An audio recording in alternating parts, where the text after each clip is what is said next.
Apex. కానీ మీరు ఒకటి గమనించండి, మీరు రాయలసీమ కడప నుంచి వచ్చారు. ఎన్టీ రామారావు గారి హయాంలో తెలుగు గంగ ఇలాంటివన్నీ కట్టారు. అంటే ఇప్పుడు మనకు ఉంటాయి ఇవన్నీ కూడా ఆన్ పేపరు, మీకు సెంట్రల్ వాటర్ కమిషన్ ఇవన్నీ కావాలని అంటారు. కానీ ఆ రోజు తెలుగు గంగ కూడా మీకు అంటే ఏ ప్రాజెక్ట్ తీసుకున్నా, ఇటీవల కూడా ఒక వ్యక్తి అన్నారు, అంటే విద్యాసాగర్ రావు గారు అనుకుంటా, ఇది తెలంగాణ నీటిపారుదల ఆయన, అంటే పర్మిషన్ లేకపోయినా కూడా ప్రాజెక్టులు చేసేయచ్చు. అది చేయడం అనేది ఆ రోజు రాజశేఖర రెడ్డి గారు చేసినటువంటి మంచి పని అనేది కూడా విద్యాసాగర్ రావు గారు అన్నారు. అంటే నేను అనేది ఏంటంటే, మీకు పర్మిషన్ల కోసం చూస్తే ఏదో ఒక సమస్య వస్తుంది. కాబట్టి కేసీఆర్ గారు చేయటం అనేటువంటిది అంటే పర్మిషన్స్ కోసం అప్పుడు దాకా వెయిట్ చేయాలా, లేకపోతే రైతులకు న్యాయం చేయాలనేటువంటిది వాళ్ళ రాష్ట్ర పర్స్పెక్టివ్లో ఒక్కసారి అనేటువంటిది వాళ్ళ దృష్టికోణంలోంచి చూసినప్పుడు అది వాళ్ళది న్యాయమే కదా, వాళ్ళ ఆర్గ్యుమెంట్ కానివ్వండి. ఎందుకంటే ఇప్పుడు బ్రిజేష్ కుమార్ పటేల్ ఇది రావాలి, తర్వాత దానికి ఎంతో సమయం పడుతుంది. ఈలోపు వాళ్ళకున్న రైట్ని వాళ్ళు ఉపయోగించుకోవడంలో తప్పేంటి? రైట్ కాదు. ఇక్కడ కృష్ణానది వచ్చేసి అంతర్రాష్ట్ర నది. మహారాష్ట్ర, కర్ణాటక, తెలంగాణ, ఆంధ్రప్రదేశ్, బంగాళాఖాతం అంతర్రాష్ట్ర నదులకు సంబంధించి 1956 ఇది నీరు పల్ల మెరుగు నిజము దేవుడెరుగు. కాబట్టి పైనుండేవాడు అడ్డుకుంటే కిందలోకి నీళ్ళు రావు. అందుకోసమే అంతర్రాష్ట్ర నదీ జలాలకు సంబంధించి 1956 చట్టం ఉంది. దాని ప్రకారంగా ట్రిబ్యునల్స్ ఏర్పాటు చేస్తారు. ఆ ట్రిబ్యునల్స్ అవార్డు ప్రకారంగా ఎవరన్నా ఉండాల్సిందే. అది అదేవిధంగా మహారాష్ట్ర కానీ, కర్ణాటక కానీ, ఆంధ్రప్రదేశ్ కానీ గతంలో అప్పుడు బచావత్ అవార్డును బచావత్ ట్రిబ్యునల్ ఏర్పాటు చేసి వాళ్ళు అవార్డు ఇచ్చారు. వాళ్ళు అవార్డు ఇచ్చేసి మొత్తం 2060 టీఎంసీలు నికర జలాలు ఉన్నాయి కృష్ణాలో. తర్వాత ఒక 70 టీఎంసీలు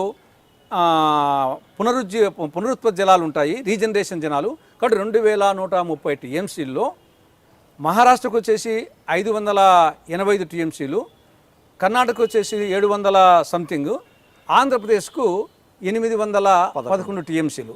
ఆ 811 టీఎంసీలో ప్రాజెక్టుల వారిగా కేటాయించారు. 299 టీఎంసీ తెలంగాణ ప్రాజెక్టులకు వచ్చాయి, 512 టీఎంసీలు ఆంధ్ర ప్రాజెక్టులకు వచ్చాయి. కాబట్టి ఇప్పుడు కృష్ణాకు సంబంధించి నికర జలాలు మిగిలి ఒక చుక్క కూడా లేవు.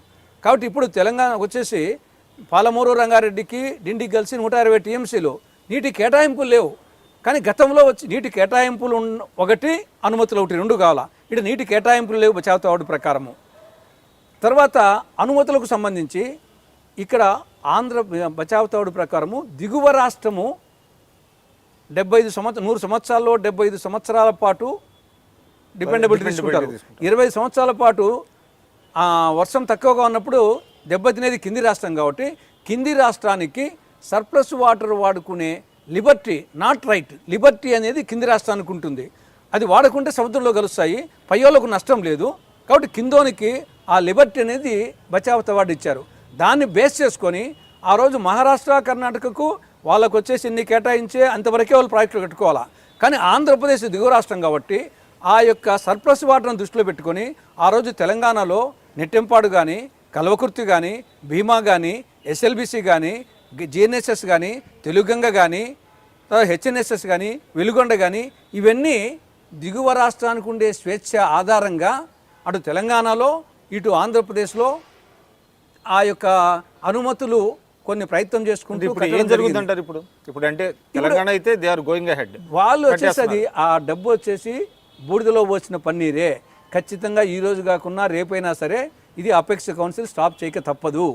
అపెక్స్ కౌన్సిల్కి వచ్చేసి తెలంగాణ ప్రభుత్వానికి దెబ్బ తగులుతుంది అంటారు, ఎదురు దెబ్బ. వాళ్ళకి ప్రభుత్వానికి కాదు, ప్రజల డబ్బు వేస్ట్ చేస్తున్నారు. కమిషన్లు కొట్టడానికి ఆ ప్రాజెక్టులు పెట్టారు. ఆగిపోతాయి అంటారా? 100% ఆగిపోతుంది. పాలమూరు, రంగారెడ్డి ఇదేం ఫెడరల్ వచ్చేసి ఇళ్ల ప్రకారం రేపు కర్ణాటక మా ఇష్టం వచ్చి మేము కట్టుకుంటాము, మహారాష్ట్ర కట్టుకుంటామంటే ముందు తెలంగాణ నీళ్ళు ఎట్లా వస్తాయి వచ్చేసి? అంటే ఎంత టైం పడుతుంది అంటారు? అంటే ఇప్పుడు ఇమ్మీడియట్గా మొన్ననే సుప్రీంకోర్టు డైరెక్షన్ ఇచ్చింది. సుప్రీంకోర్టు వచ్చేసి మన తెలంగాణ కృష్ణా డెల్టా రైతు సంఘాలు వచ్చేసి సుప్రీంకోర్టు పోయినప్పుడు వాళ్ళు కేంద్ర ప్రభుత్వం డైరెక్షన్ ఇచ్చింది, మీరు ఇమ్మీడియట్గా అపెక్స్ కౌన్సిల్ మీటింగ్ను ఏర్పాటు చేయమని చెప్పేసి ఆదేశించండి అని చెప్పేసి. మేము కూడా వచ్చేసి పార్టీ పరంగా ఉమాభారతి గారికి లెటర్ రాశాము. తర్వాత మీరు చూస్తున్నారు ఐ డ్రీమ్ న్యూస్ని. మీరు చూస్తున్నది ఐ డ్రీమ్ న్యూస్. అంటే కళలని నిజం చేస్తూ ప్రజలకి నిజాలని కళల ద్వారా తీసుకొచ్చే ఐ డ్రీమ్కి మై బెస్ట్ విషెస్. మీరు చూస్తున్నది ఐ డ్రీమ్ న్యూస్. మీరు చూస్తున్నారు I dream channel. For more videos please subscribe iDream. మరిన్ని వీడియోల కోసం iDreamని సబ్స్క్రైబ్ చేయండి. Please subscribe iDream. And I'm very much satisfied with the way interview went on. Kindly subscribe to iDream. For more videos, subscribe to iDream. And loads of fun entertainment and content. Do watch iDream.